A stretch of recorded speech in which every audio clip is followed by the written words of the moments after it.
Lastly, become brothers and friends. And I'm going to close with this saying. One time, my teacher, he said to me, and he said, do you know what a friend is? Quickly, did any of you know what a friend is? What's a friend? One you can tell anything to.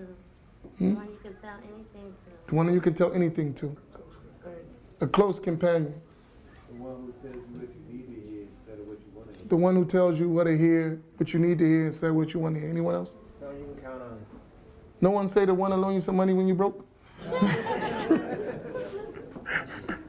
You know what he said a friend is, and I got to stop. And I want you to write this definition. That's a friend who takes the mercy from their sisters. I told you he's pushing it, right? You know what he said a friend is? And I want you to write this.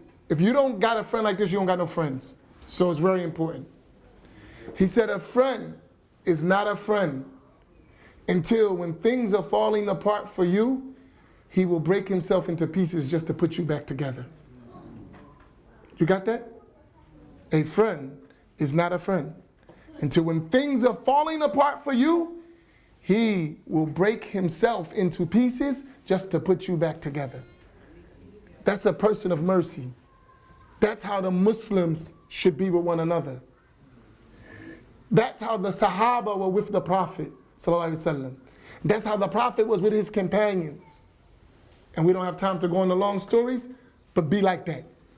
Be merciful, be friends, real true friends, be brothers, and whoever among us is saved, grab the other by the hand. Wa sallallahu alayhi wa Muhammad wa ala alihi wa sahbihi ajma'in.